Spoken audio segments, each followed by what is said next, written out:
भाई अगली टीम आ चुकी है और एक ही टीम का नाम आ रहा है आरसीबी।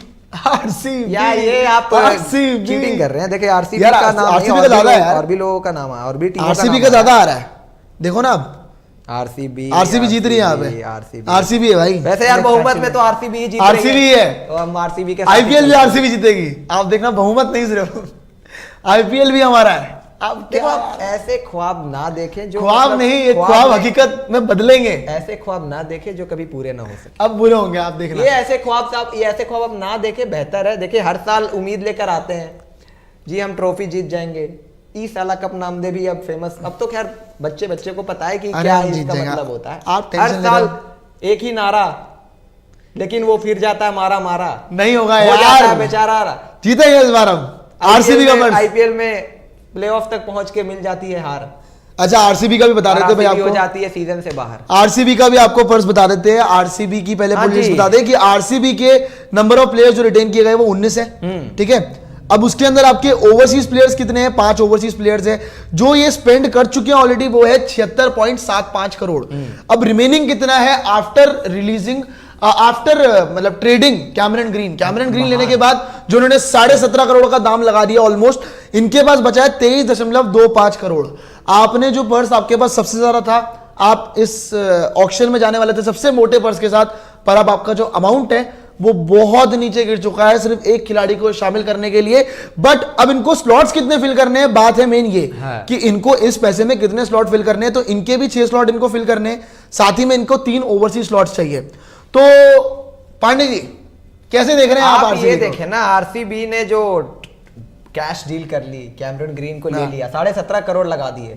कल तक ये अमाउंट 40 करोड़ जा रहा था। हम कह रहे थे यार आरसीबी तो सबसे ज्यादा पर्स लेकर उतरेगी इस बार, तो धूम धड़ाका हो जाएगा ऑक्शन में। बड़े बड़े प्लेयर्स सब यही ले लेंगे, रचिन रविंद्रा भी ये ले लेंगे, मिचेल स्टार्क को ये मतलब देख रहे थे कि मिचेल स्टार्क तो भाई इनके घर का होम कमिंग हो जाता। मिचेल स्टार्क का खेला हुआ है आरसीबी से उन्होंने, तो मिचेल स्टार्क भी आ जाएंगे, रचिन रविंद्रा भी आ जाएंगे और 1-2 नाम बड़े बड़े ये ले जाएंगे, क्योंकि पैसे भाई अल्टीमेटली पैसा बोलता है, दम तो है, पैसा बोलता है और आईपीएल में तो पैसा बोलता है। लेकिन इन्होंने गलत जगह पता नहीं अब ट्रेड तो किया। हालांकि कैमरन ग्रीन बहुत अच्छे प्लेयर है, जो इन्होंने 17 करोड़, बट फिर भी 17 करोड़ थोड़ा सा इस समय पर जिस तरीके से फॉर्म कैमरन ग्रीन की लगी हुई है, थोड़ा सा ज्यादा लगता है कि 17 करोड़ आपने दे दिए। बट ठीक है, एक ऑलराउंडर मिल गया है आरसीबी को। आरसीबी की रिटेन लिस्ट दिखा दो। हाँ, एक बार ये रिलीज पहले बात कर लेते हैं जो प्लेयर्स इन्होंने हटा। आरसीबी के रिलीज प्लेयर्स में Wanindu Hasaranga, Harshal Patel, Josh Hazlewood, Finn Allen है आपके, माइकल ब्रेसवेल है, डेविड विली है, वेन पार्नल, सोनू यादव, आपके अविनाश सिंह है, सिद्धार्थ कौल है और आपके केदार जाधव है भाई। काफी ज्यादा प्लेयर्स को इन्होंने बाहर कर दिया, मेरे ख्याल 11 प्लेयर्स को इन्होंने रिलीज कर दिया है और इनका अमाउंट बहुत बढ़ चुका था, 40 करोड़ आई गेस। एंड अब जो है आपका वो 23.25 करोड़ हो गया, क्योंकि कैमरन ग्रीन आप अपनी टीम में लेके आ गए हैं। उसके बारे में मैं समझाऊंगा कि कैमरन ग्रीन को लाने से क्या फायदा हो सकता है। हालांकि लोग सोच रहे हैं कि इसका सिर्फ नेगेटिव इंपैक्ट है, इसके पॉजिटिव इंपैक्ट भी देखे काफी ज्यादा है। And not as RCB fan में सोच रहा हूँ, एज एनालिस्ट भी ये चीज मेरे दिमाग में आ रही है। पर आरसीबी ने किन किन को रिटेन किया है अब ये भी दिखा लो जरा, कि कौन कौन से खिलाड़ियों को वापस बैक किया है। क्योंकि 1-2 नाम ऐसे है ना भाई कि आप अगर देखेंगे तो आप हो जाएंगे हैरान कि ये वापस क्यों है। पांडे जी पढ़ दीजिए आरसीबी के नाम प्लेयर्स। हाँ जी, तो आरसीबी ने जो प्लेयर्स रिटेन किए उनके नाम हैं, फाफ डु प्लेसिस कप्तान होंगे, ग्लेन मैक्सवेल, विराट कोहली, रजत पाटीदार, बड़ी अच्छी फॉर्म लगी हुई है भाई Rajat Patidar, watch out for him in this IPL, Anuj Rawat, Dinesh Karthik, इनके प्यारे दुलारे दिनेश कार्तिक अभी भी किसी के प्यारे दुलारे मेरे तो नहीं, सुयश प्रभु देसाई है वहां पर, Will Jacks, Mahipal Lomror, Karn Sharma, the lucky charm, Manoj Bhandage, Mayank Dagar, इन्होंने ट्रेड किया मयंक डागर को एसआरएच से, और अपने उधर से शहबाज अहमद जो थे वो अब एसआरएच के लिए आपको खेलते हुए देखेंगे। फिर व्यशक है विजय कुमार, आकाशदीप, मोहम्मद सिराज, रीस टॉपली, हिमांशु शर्मा और राजन कुमार। तो अगर आरसीबी के रिटेन प्लेयर्स को हम देखें ना, तो इसमें एक चीज आपको तो साफ साफ दिख जाती है कि फॉरेनर्स में जो जॉश हेजलवुड को इन्होंने हटा दिया और रीस टॉपले पर भरोसा दिखाया कि रीस टॉपले को रिटेन कर लिया। हालांकि ये भरोसा भी नहीं, मैं कहूंगा बिजनेस पर्सपेक्टिव से ये चीज हुई है, क्योंकि रीस टॉपले कम दाम में इनको मिले थे और जब हेजलवुड को खरीदा था तो अच्छा खासा अमाउंट पे किया था। तो वो सिनेरियो था कि हसरंगा भी इन्होंने रिलीज कर दिया, 10 करोड़ से ऊपर वहां से आ गए। हर्षल पटेल को रिलीज किया था, 10 करोड़ वहां से आ गए। जॉश हेजलवुड भी 7.5-8 करोड़ के तकरीबन वो वहां से उनको मिल गया। तो ये सिर्फ बिजनेस पर्सपेक्टिव से ये था कि ये इन्होंने इन प्लेयर्स को रिलीज किया ताकि पैसे बढ़ जाए। लेकिन अब कैमरन ग्रीन को ले लिया 17.5 करोड़ देकर, तो पैसे थोड़े से कम हो गए हैं। अब यहां पर चीज ये आ जाती है कि कल हम बात कर रहे थे कि आरसीबी जो है मिचेल स्टार्क के लिए जा सकता है, जो कि जाना चाहिए, बनता भी है भाई। मिचेल स्टार्क ने आरसीबी के लिए पहले खेला हुआ है और इस टाइम पे अगर हम देखें तो रीस टॉपले इनके लिए फ्रंटलाइन पेसर नजर आते हैं, मोहम्मद सिराज आते हैं। इसके बाद बेशक हैं विजय कुमार, बट इतना ज्यादा कोई कॉन्फिडेंस नहीं देते। एक दो मैच चलो खेल लेंगे सुयश प्रभुदेव से भी खिलाया था उन्होंने बीच में। मैं बॉलर की अभी हम बात कर रहे हैं कि बॉलिंग में इस समय पर मतलब कौन सा बेटर ऑप्शन हो सकता है इनके लिए। बैटिंग पे आएंगे, बैटिंग में तो उनका एक वीक पॉइंट है। अभी हम बात कर लेते हैं कि कहां पे बॉलिंग में कमी आ रही है, फिर बैटिंग पे भी आएंगे। बैटिंग इनकी अगर आप देखो तो 1 से 5 तक अगर मैं नाम गिनाने जाऊंगा तो आपको लगेगा कि यार ये तो इससे बेस्ट कोई लाइनअप नहीं हो सकती है। 1 से 5 कैमरन ग्रीन के ऐड होने के बाद। लेकिन जहां बॉलिंग पर्सपेक्टिव से आ जाता है, अभी हम बात कर लेते हैं स्ट्रेंथ। देखो स्ट्रेंथ क्या है इनका, टॉप 5 स्ट्रेंथ है। अगर टॉप 5, चलो स्ट्रेंथ पे पहले बात कर लेते हैं, फिर वीकनेस पे आते हैं। स्ट्रेंथ अगर आप देख लो, डुप्लेसी ओपन करेगा इनके साथ, डुप्लेसी विराट 3 नंबर, अगर कैमरन ग्रीन आ गए, अब 4 पे रजत पाटीदार और 5 पे ग्लेन मैक्सवेल। टॉप 5 अगर ये जो नाम आप देख रहे हो ना कैमरन ग्रीन के ऐड होने से, ये दहशत है अपने आप में। ऊपर से आपके लिए 2 एक्सपीरियंस बैटर हो जाएंगे। रजत पाटीदार का जो फॉर्म लग गया है विजय हजारे में, Cameron green ultimate player, Glenn Maxwell उनका दिन हो गया तो अकेले मैच खत्म कर देते हैं। तो टॉप 5 तो इनका सॉर्टेड है। कमी यहां से आती है, अब यहां से धीरे धीरे कमी दिखनी शुरू हो जाती है। 6 पे दिनेश कार्तिक, महिपाल लोमरोर, 6 पे आप महिपाल लोमरोर खिला लो, 7 पे दिनेश कार्तिक कर लो।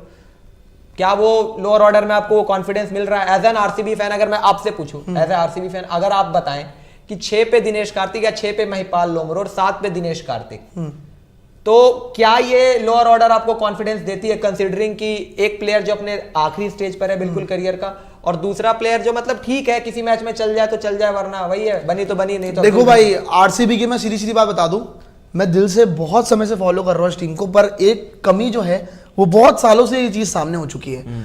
तो आरसीबी का टॉप 4 या टॉप 5 की बात करें, ये हमेशा से स्ट्रांग रहा है, ये हमेशा से हमारी स्ट्रेंथ रहा है, इससे बड़ी हमारी कोई चीज ही नहीं रही। दिक्कत आती है पता है कहाँ, बड़े मैच में हम कहाँ फंसते हैं, हम फंसते हैं कि किसी दिन ये सारे फ्लॉप हो जाते हैं ना, तो हमारे पास जो भी महिपाल लोमरोर, दिनेश कार्तिक, वो हम यहीं फंसते हैं।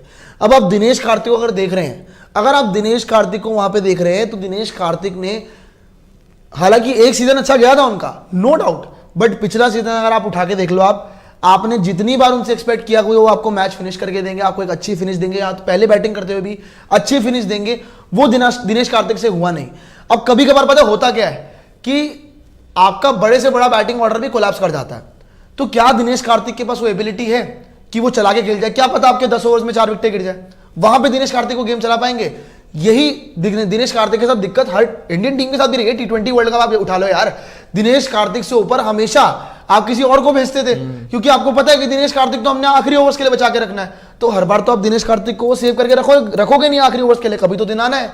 अब उस दिन अगर वो डिलीवर नहीं कर पाए तो आप फंस जाओगे। और दिनेश कार्तिक जैसे कि आपने बोला कि करियर के एंड स्टेज पे है, तो आपको एक बढ़िया फिनिशर चाहिए था, जो कि आपने नहीं रखा, और आप इसी चीज से स्ट्रगल करोगे। डीके को ये रिलीज करते, अब आपके पास ग्रीन है एज ए फिनिशर, अगर फिनिश करेगा तो आपके लिए ग्रीन ही करेगा और कोई नहीं कर सकता। ग्रीन का को फिनिशर आप क्योंकि ऊपर रहेगा ना, उसकी विकेट बचानी पड़ेगी ना। कैमरन ग्रीन ने जब मुंबई इंडियंस के लिए खेला, आप रिकॉर्ड उठाकर देख लो, जब भी नंबर 3 पे बैटिंग की तो उसके वहां पे आंकड़े उठाना, और जब 5-6 पे बैटिंग कर रहे थे टिम डेविड के साथ, वहां देख लेना। 5-6 पे जब बैटिंग कर रहे थे कैमरन ग्रीन का पोजीशन चेंज हुआ था, उनसे मैच भी नहीं फिनिश हुआ था। लखनऊ वाला मैच आप याद कर लो, टिम डेविड के साथ खड़े थे, मोहसिन खान ने वो मैच जिता दिया था, कैमरन ग्रीन ही थे ना वहां पे as a finisher. Cameron Green 5-6 पे आई हैव माय डाउट, बहुत लेट है। टॉप ऑर्डर में उनसे बैटिंग करवा लो, मैं तो कहता हूं ओपन करवा लो, ऑस्ट्रेलियन ओपन करवाए, वो बड़ा अच्छा ओपन फैफन कैमरन ग्रीन जो मर्जी हो, अगर ऑप्शन है विराट 3 पे खेले या फिर विराट ओपन कर ले, जो वो मैनेजमेंट के ऊपर है कि वो किस तरीके से करेंगे, वहां कोई दिक्कत नहीं। कैमरन ग्रीन को अगर सोच रहे हो कि फिनिशर खिला लोगे, भाई फंस जाओगे। और इसीलिए एक पहली कमी दिखती है मुझे, लोअर ऑर्डर आरसीबी का थोड़ा सा अभी भी डिसबैलेंस है, वो उनको ठीक करना है। दूसरी कमी आपके पास अब आ गई है कि आपने हसरंगा छोड़ दिया, आपने शहबाज अहमद को ट्रेड कर दिया, ठीक है। मयंक डागर को लेकर जरूर आए हैं, लेकिन मयंक डागर ने भी पिछले सीजन आप देखो तो 4-5 मैच खेला था एसआरएच के लिए, तो क्या वो ऑफ स्पिन में इतना भरोसा है या फिर उनकी बैटिंग पे है आपको कॉन्फिडेंस है? शहबाज ने एक सीजन डिलीवर किया था, शहबाज को हमने देखा है कि ऐसा मतलब बॉलिंग से विकेट लेते हुए देखा है, बैटिंग से मैच जिताते हुए देखा, लेकिन वो आपने ट्रेड कर दिया। तो अल्टीमेटली एक स्पिनर भी चाहिए, नीचे में एक स्पिनर चाहिए जो आपका वो रोल कर सके, and then Mohammad Siraj Reece Topley के साथ बॉलिंग करने के लिए एक पेसर चाहिए। तो हेजलवुड निकाल दिया और पैसे बचे, पैसे भी Hazlewood available by the way, हाँ अवेलेबल नहीं है, मानता हूँ वो पहले हाफ के लिए अवेलेबल नहीं है, वही दिक्कत लेकिन है ना। अब पॉइंट ये है कि पैसे बच गए हैं 23.5 crore, 23 crore to be precise. उसमें से इनको लेना है मिचेल स्टार्क भी लेना है, क्योंकि मिचेल स्टार्क ऑप्शन, अगर आप देखो आरसीबी मिचेल स्टार्क वो पुरानी कहानी है और आरसीबी की फ्रेंचाइजी हो सकता है कि थोड़ा सा इंटरेस्ट दिखाएगी, तो मिचेल स्टार्क भी अगर लेना है एंड देन एक फिनिशर भी चाहिए, तो फिनिशर के लिए भी आप जाओगे, तो क्या किटी में इतने बैलेंस है, क्योंकि एक अच्छा फिनिशर भी चाहिए। और इस समय पर जितने भी प्लेयर्स अगर आप देखो कि बाकी टीमों ने रिलीज किए हैं, एक नाम कल हम डिस्कस कर रहे थे, डीसी ने एक प्लेयर रिलीज किया था अमान खान का। अब अमान खान एक ऑप्शन हो सकते हैं कि अमान खान को आप मे बी एक एज अ फिनिशर यूज कर, शाहरुख खान भी हो सकते हैं, शाहरुख खान एक ऑप्शन हो सकते हैं, जो इसको पंजाब ने रिलीज कर दिया है, शाहरुख खान के लिए आरसीबी जा सकती है। तो शाहरुख खान, अमान खान, ये कुछ नाम है जो 6-7 का, ये जो मैंने बताया कि एक वीक लिंक नजर आती है, उसको दुरुस्त कर सकते हैं। और जब बॉलिंग की बात आती है तो भाई अल्टीमेटली मिचेल स्टार्क के लिए तो इन्हें जाना ही जाना। बिल्कुल यार, पर लेकिन आपने एक कमी जो मेंशन करी ना स्पिनर की, अब आपने क्या करा, आपने हसरंगा को बाहर कर दिया, आपके पास है करण शर्मा। अब करण शर्मा आपने बताया था कि भाई लकी चार्म वो रहते हैं टीम के लिए, तो पर लेकिन लकी चार्म देखो मैं सच बताऊं, रन्स तो बट आरसीबी के लिए लकी चार्म नहीं, देखो ये रन्स तो बहुत देते हैं, आरसीबी के लिए अभी तक कोई लकी चार्म साबित नहीं हो रहा पांडे जी। मैं वही तो कह रहा हूं, एज अ फ्रस्ट्रेटेड फैन और एज अ फ्रस्ट्रेटेड एनालिस्ट इस टीम से यार, मतलब आरसीबी से हर बार एक्सपेक्ट किया जाता है वो डिलीवर ही नहीं करते, पर इस बार हम उम्मीद करते हैं कि शायद डिलीवर हो। करण शर्मा की मैं बात कर रहा हूं, आपने हसरंगा बाहर कर दिया, एक्सपीरियंस स्पिनर जिसने आपके लिए बहुत अच्छी बॉलिंग कराई थी एक सीजन में, जहां पे युजवेंद्र चहल इनसे ऊपर थे, मेरे के लिए युजवेंद्र चहल से ही ऊपर थे, तो वहां पे उन्होंने अच्छी खासी टक्कर दी थी, और उसके बाद ठीक ठाक नहीं करते हैं। सो वनिंदु हसरंगा आपने एक्सपीरियंस स्पिनर ड्रॉप कर दिया, अब आप टारगेट करने जाओगे, आपको ये भी होगा कि कोई बढ़िया एक्सपीरियंस स्पिनर हो। अब एक्सपीरियंस स्पिनर ऑप्शन में कौन कौन आ रहा है, केशव महाराज आ रहा है, शम्सी आ रहा है। शम्सी मेरे ख्याल आरसीबी के लिए ऑलरेडी खेल चुका है एक बार, और शम्सी जो है राजस्थान के लिए खेला 1-2 सीजन, बट अच्छा, ज्यादा आरसीबी के लिए मुझे याद नहीं है कि आरसीबी के लिए उन्होंने कभी खेला हो, आपको शायद ध्यान में हो तो मे बी, बट लेकिन वही मैं कह रहा हूँ कि शम्सी की जो परफॉर्मेंस, शम्सी को खैर आप थोड़ा सा वो रन कंसीड करते हैं दिक्कत है, बट केशव महाराज इकलौते ऐसे स्पिनर आप कह रहे हैं ना ऑफ स्पिनर की बात हो रही है, तो Keshav Maharaj left arm spinner, तो आपके पास एक बहुत बढ़िया फायदा हो सकता है, आपको एक बड़ी एडवांटेज हो सकती है उनको लाने के लिए। कैसे? तो वही दिक्कत है ना, ओवरसीज प्लेयर्स, आपके पास ओवरसीज प्लेयर तो आप ऑलरेडी, चलो 3 स्लॉट्स ओवरसीज के खाली है, आपने सपोज हाइपोथेटिकली खरीद लिया, केशव महाराज को खरीद लिया, स्टार को भी खरीद लिया, और किसी एक फॉरनर को खरीद लिया, लेकिन खिलाओगे कैसे? क्योंकि डुप्लेसी भी खेलेंगे, मैक्सवेल भी खेलेंगे, कैमरन ग्रीन को भाई 17.5 करोड़ दिया है उसके लिए भाई, तो प्लेइंग खिलाओगे तो पहले चॉइस में कैमरन ग्रीन भी खेलेंगे। अब बच गया, या तो पेसर खिला लो या स्पिनर खिला लो। अगर पेसर की तरफ जाओगे तो वहां पे सिराज और टॉपले हैं, इनको इंडियन स्पिनर चाहिए, मतलब नहीं मैं कह रहा हूँ पेसर खिलाओगे तो टॉपले पहले से अवेलेबल है, एंड अगर मिचेल स्टार को ले लो तो Mitchell Starc and Mohammed Siraj, then तीसरा पेसर कौन होगा? विजय कुमार वैश्य को खिलाओगे, फिर वहां पे ट्रस्ट ऑप्शन की बात है, मैं तीसरा पेसर तो इंडियन ही रखना पड़ेगा, एंड देन स्पिनर भी आप फॉरनर नहीं खिला सकते। चौथा पेसर के लिए आपके लिए कैमरन ग्रीन वो काम करके दे देगा, spinner Glenn Maxwell and then Mayank Dagar, that's it. एक इंडियन स्पिनर खरीदो फिर। तो क्या आपको स्पिनर अटैक पे भरोसा हो रहा है? मयंक डागर एंड ग्लेन, मैं आपसे पूछ रहा हूं, नहीं हो रहा, आप बताए ना, ये नहीं हो रहा। मैं वही तो कह रहा हूं कि अगर आप बोल रहे हो कि ग्लेन मैक्सवेल और मयंक डागर पे मैं भरोसा करूं, साथ में कर्ण शर्मा भी होंगे, अगर खिलाते तो मुझे तो नहीं हो रहा भरोसा यार कि ये स्पिनर अटैक आपको जितवा देगा। आपको एक एक्सपीरियंस स्पिनर चाहिए था, आपकी टीम में एक्सपीरियंस स्पिनर थे वनिंदु हसरंगा, पर हसरंगा के साथ रिसेंटली बड़े इंजरी कंसर्न रहे हैं, और शायद रिलीज करने का मे बी ये बहुत बड़ा रीजन हो कि इंजरी कंसर्न इनके साथ रहा है। श्रीलंकन टीम के लिए पूरा वर्ल्ड कप इन्होंने मिस कर दिया, और अभी भी शायद मे बी क्या पता अंदर मैनेजमेंट में बात हुई हो कि क्या पता वो पूरी तरह से फिट ना हो, कुछ मैचेस के लिए अवेलेबल ना हो, मे बी इसलिए रिलीज किया हो। पर आपके लिए अब ऑक्शन में टारगेट क्या है as a spinner? Marquee players की बात कर लेते हैं रॉयल चैलेंजर्स बैंगलोर के लिए कि जो इनके टारगेट हो सकते हैं, हमने बता दिया कि भाई क्या क्या कमी है, क्या क्या स्ट्रेंथ है। अच्छा, बाकी प्लेयर्स के बारे में बात करने से पहले जो मैं स्ट्रेंथ की बात कर रहा था कि कैमरन ग्रीन क्यों आपकी ट्रेड फायदेमंद साबित हो सकती है। आपको अब आपका वो फॉर्मेट वापस आ चुका है, 7 matches home 7 matches away. 7 matches home की बात करें, चिन्नस्वामी का मैदान छोटा मैदान है, Cameron Green is known for his big hitting, वो जाने जाते हैं बड़े शॉट बड़े हिट्स लगाने के लिए। एंड इसी मैदान पे हमने कैमरन ग्रीन का शो देखा था जब ऑस्ट्रेलिया वर्सेस पाकिस्तान का मैच चल रहा था, फिर रिमेंबर। सो वहां पे बता दिया था कि कैमरन ग्रीन किस तरह से बल्लेबाजी कर सकते हैं अगर वो आ जाते हैं अपने फॉर्म में। तो अब अगर वो रॉयल चैलेंजर्स बैंगलोर के लिए उस फॉर्म में आ जाते हैं, एंड अगर आप बात करें, अब पता स्ट्रैटेजी 2-3 हो सकती है। क्या पता आप ये सोच में लेके चल रहे हो कि फैफ और आप कैमरन ग्रीन से ओपन कराओ और 3 नंबर पे विराट को खिलाओ, क्योंकि आपको क्या क्या चाहिए ना कि विराट से क्या पता वो आप एंकर वाला रोल निभाओगे, जो भी वो इंडियन टीम के लिए ओडीआई वर्ल्ड कप में निभा रहे थे, क्या पता वो आपको आरसीबी के लिए वो चीज चाहिए हो, आईपीएल में आपको चाहिए हो कि आसपास जो आपके बल्लेबाज है, कैमरन ग्रीन बड़े हिटर, ग्लेन मैक्सवेल बड़े हिटर, तो एक खिलाड़ी आपको ऐसा चाहिए कि जो गेम चला के खेले, तो विराट कोहली आप वहां पे 3 नंबर में भी खिलवा लो। सो ये स्ट्रैटेजी भी हो सकती है। क्या पता आप ये सोच रहे हो कि 3 नंबर पे आप कैमरन ग्रीन को खिला लो, ये भी बिल्कुल सोच में हो सकता है, ये भी आप टारगेट कर सकते हैं। सो कैमरन ग्रीन के आने से बड़े फायदे हैं, क्योंकि जो इनकी काबिलियत है बड़े शॉट लगाने की, बड़े हिट्स लगाने की, जहां पे एक एंड से विराट कोहली बड़े फायदे तो गिना दिए आपने, लेकिन नुकसान तो भी मैंने गिना दिया ना कैमरन ग्रीन को लेने से। फायदे की तो बात करेंगे ना, फायदा ठीक है, फायदा ठीक है, क्यों? कॉम्बिनेशन कैसे बैठेगा, कॉम्बिनेशन कैसे बैठेगा। कैमरन ग्रीन अगर आप देख लो कि कैमरन ग्रीन इस समय पर अगर आप उस तरीके से करो कि कैमरन ग्रीन को आप देखो कि वो खेलते हैं, तो भाई अल्टीमेटली 3 फॉरनर आपके बन जाएंगे और चौथे के लिए एक ही और नाम बचेगा जिसको आप खिला सकते हो। हाँ जी। Maxwell, du Plessis and Cameron Green खेलेंगे ही खेलेंगे, तो एक पेसर खिलाओगे या स्पिनर खिलाओगे? पेसर के लिए जाएंगे ना ऑब्वियसली, अगर हमको तो पेसर के लिए जाओगे तो रीस टॉपले का ऑप्शन है, सपोज मिचेल स्टार्क ले लिया तो मिचेल स्टार्क का एक ऑप्शन है। हाँ, ठीक है। स्पिनर तो फंस गया ना वहां पे, अब स्पिनर टैग फंस गया, स्पिनर टैग नहीं खिलाना पड़ेगा सारा, उसमें मयंक डागर आएंगे, क्या आपके कर्ण शर्मा आएंगे। हाँ जी। Then you have to rely on your Indian spinners कि वो अच्छा करे। कर्ण शर्मा में बड़ी डिपेंडेंसी होगी, कर्ण शर्मा में आपको बहुत डिपेंड करना पड़ेगा, क्योंकि वही ऐसा बॉलर है, जो ऐसा स्पिनर है जो मुझे इस बॉलिंग इस पूरे स्क्वाड में जो थोड़ा भरोसा दे रहा है कि भाई हाँ ये आपके लिए विकेट ले सकता है, वो भी बहुत थोड़ा बहुत भरोसा दे रहे हैं कर्ण शर्मा। बट मैं वही बात कर रहा हूँ, बस एक एडवांटेज है ना। बाय द वे देखो 1500 तकरीबन 1500 लोग हमारे साथ जुड़े हुए इस समय पर, और लाइक मैं देख रहा हूँ कि बहुत कम है। एग्जैक्टली यार कंजूसी सेकंड लगता है, देखो ऐसी कंजूसी नहीं करो। आपके लिए पूरी टीम का एनालिसिस लेकर आए हैं यहाँ पर, शॉर्ट एनालिसिस सभी टीम के बारे में बता रहे हैं। अभी सीएसके का बताया था, अभी आरसीबी पर डिस्कशन कर रहे हैं, अभी और भी टीम्स के बारे में बता सारी टीम्स। तो लाइक जरूर करो यार, और सब्सक्राइब भी जरूर करें। सब्सक्राइब जरूर करना, सब्सक्राइब करना बिल्कुल नहीं भूलना है, कंजूसी बिल्कुल भी नहीं करनी है इन चीज में। बेल आइकन है, फटाफट दबा दो। एंड अब हम बात करें तो भैया रॉयल चैलेंजर्स बैंगलोर की पर्स रिमेनिंग आपको बता दिया, बट मार्की प्लेयर्स जो कि टारगेट कर सकते हैं, एडवांटेजेस अभी बता दिया हमने आरसीबी की क्या हो सकती है, जो कैमरन ग्रीन की ट्रेड को लेकर बातें हो रही थी। पांडे जी ने आपको ये भी बताया कि भाई स्पिनर अटैक जो है उनका बड़ा कमजोर दिख रहा है, तो मे बी स्पिनर अटैक पे थोड़ा फोकस किया जाए। एंड एक और चीज की पेसर बहुत एक पेसर कम है इनके पास, ओवरसीज पेसर जो कि ये लाना चाहेंगे। सो वो भी देखते हैं कि भाई क्या टारगेट हो सकते हैं, बैटिंग में क्या कुछ आप टारगेट करना चाहेंगे।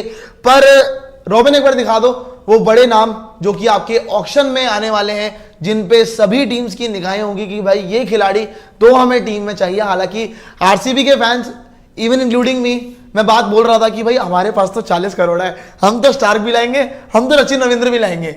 लेकिन कल रात को जब मैंने वो अपडेट देखी तो वो कहते हैं ना, जग सुना सुना लागे, वही हुआ। पर ये लीजिए भाई कि players to be purchase in IPL 2024, Pandey ji से मैं पूछूंगा भाई, और मैं भी बताऊंगा। पहले पांडे जी की राय जानना चाहूंगा इस चीज में कि पांडे जी ये जो नाम है आपके सामने, ये जो ऑडिशंस है आपके सामने रॉयल चैलेंजर्स बैंगलोर के लिए, इसमें कौन हो रहा है सिलेक्ट, या फिर किसके ऊपर ये दाव खेल सकते हैं? दूसरा नाम मिचेल स्टार्क, और एक और नाम मुझे नजर आता है रचिन रविंद्रा, तो भूल जाओ अब आप, बहुत महंगे आएंगे, वो नहीं आए, भूल जाओ आप। रचिन रविंद्रा और मिचेल स्टार्क एक साथ नहीं आ सकते। एक ही आएगा कोई, अगर आ सकता है। 23 करोड़ में आप सोच रहे हो कि रविंद्रा भी आ जाए और स्टार्क भी आ जाए? पहले सोच रहा था मैं, पहले सोच रहे थे, अब नहीं सोच रहा, उम्मीदें छोड़ दें।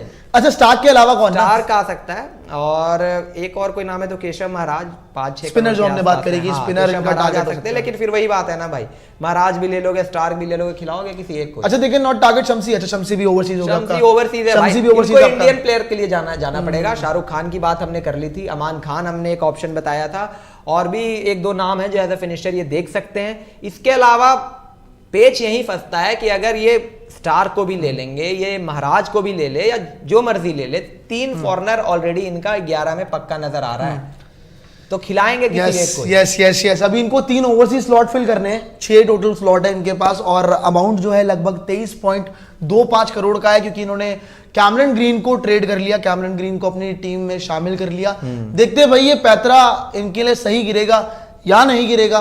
पर हमने बात कर ली रॉयल चैलेंजर्स बैंगलोर की, क्या थी इनकी स्ट्रेंथ, क्या थी इनकी वीकनेसेस, सारी बातें कर ली, और अपॉर्चुनिटी भी क्या क्या है। अपॉर्चुनिटीज तो काफी अपॉर्चुनिटीज क्या है काफी प्लेयर्स के लिए, और रॉयल चैलेंजर्स बैंगलोर के पूरे स्क्वाड के बारे में बात कर ली। आप देख लो तो रजत पाटीदार के लिए कि इंजरी के बाद वापसी करेंगे, he performed really well in Vijay Hazare trophy यार, really well, and then IPL के प्लेऑफ्स में भी भाई पहला आरसीबी है ना अभी तक इकलौता जिसने सेंचुरी लगाई है I think Lucknow super giants के प्ले ऑफ में। हाँ, जो लखनऊ के अगेंस्ट ही आई थी, तो रजत पाटीदार के लिए अपॉर्चुनिटी है, महिपाल लोमरोर के लिए हम लोग कह तो रहे हैं कि महिपाल लोमरोर से वो एक्सपेक्टेशंस नहीं है, उनके लिए भी अपॉर्चुनिटी है कि हमें वो गलत साबित करें, अच्छी परफॉर्मेंस करें वहां पे, और भी सिराज अब लीड कर सकते हैं बॉलिंग अटैक को in absence of Josh Hazlewood. Yes, Siraj देखो भाई, सबसे अच्छी बात मुझे आरसीबी मैनेजमेंट की ये लगती है, क्योंकि मोहम्मद सिराज एक ऐसा बॉलर था जो कि रॉयल चैलेंजर्स बैंगलोर के लिए हमेशा पिट रहा था, हमेशा डेथ ओवर्स में आप लेके जा रहे थे, हमेशा जब आप उन पे दाव खेल रहे थे, डेथ ओवर्स में इतनी मार पड़ रही थी, शुरुआत के ओवर्स में इतनी मार पड़ रही थी, लेकिन लगातार मैनेजमेंट ने बैक किया, विराट ने बैक किया, एंड जिस खिलाड़ी को उन्होंने लगातार बैक किया ना, उन्होंने आपको रिजल्ट दिए, सबसे बड़ी बात की रिजल्ट दिए हैं। और डेथ ओवर्स में अब मोहम्मद सिराज की जो वो यॉर्कर्स होती है, थोड़ी वो वेरिएशंस होती है, वो हमें देखने को मिलती है। सो एज अ बॉलर इस वक्त रॉयल चैलेंजर्स बैंगलोर का अगर मैं लाइनअप देख रहा हूं जो इस वक्त अभी स्क्वाड है बिफोर ऑक्शंस, अभी मुझे जो भरोसा हो रहा है ना ज्यादा जिस गेंदबाज पे, वो मोहम्मद सिराज है। मेरी टोपली का नाम भी नहीं लूंगा, क्योंकि मोहम्मद सिराज ने वो काम करके दिखाया और रीसेंट फॉर्म भी अच्छा खासा रहा है। एशिया कप की बात करें, फिर ओडीआई वर्ल्ड कप की बात करें, हालांकि रन बड़े पड़े, लेकिन जरूरी मौकों पे विकेटें भी ली है। तो मोहम्मद सिराज ने आपके लिए वो काम करके दिया, तो मेरे लिए तो हाँ, मोहम्मद सिराज को बैक करना बहुत अच्छी चीज थी।